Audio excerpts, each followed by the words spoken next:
তিনি थांनाय हराव आगरतला सरकारि रेल पुलिस थानानि बोखाकनि खलायै तै BSF रकनि तैदुल मुंबाय हायकेबा चाइटक मुंबाय 12 जन रमैना रजाखा आगरतला रेल स्टेशननि कक्टमानि बिसिंथि सायमारखा 12 जननि बिसिंखो दंग खरकनै इन्डियाननि हायकेबा भारतीय नागरिक हरै फियाबा ताकसुक जरा सायमायखौ तै गुबुन 10 जन तंनाय ब देशनि ओंखा कक्टमानि बिसिंथि सायमानखा हायकेबा नुगैनो मानखना मांप्लितै बरक मुस्लिम फियाबा ब देशनि ब राज्यनि फायका आबो ताबुकसुक जरा सायमायखौ कक्टमानि बिसिंथि सायमान बानि बरक गुजरात सामुं रुतुकना हायकेबा सामुं खालायना हनै थाङै तंमानि हनै सायखना रखा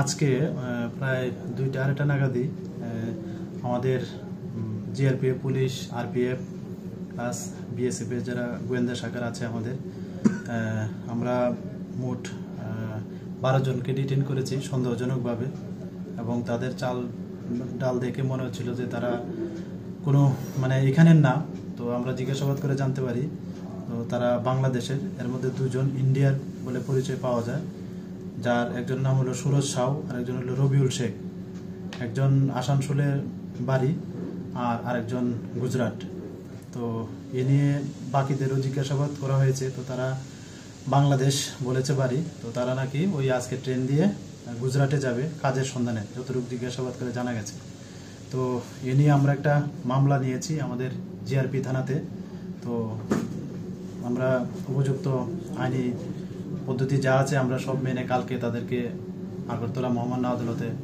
প্রডিউস করব। মোট কতজন আটক করা হয়েছে? মোট আছে 12 জন, এর মধ্যে 6 জন মহিলা, 6 জন পুরুষ লোক এবং 2 জন বাচ্চা আছে।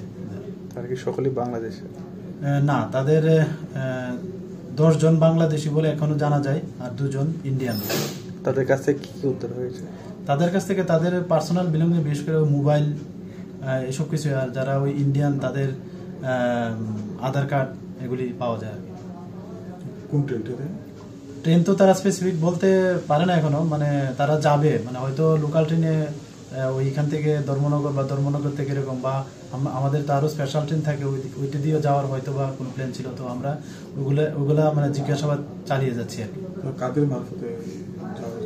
এটা তো এখনো বলেনি তারা, তবে তারা বাংলাদেশের একজন নাম বলেছিল যে কামরুল বলে একজন ছিল বাংলাদেশ, ওনার মারফতেই তাদের এদিকে আসা।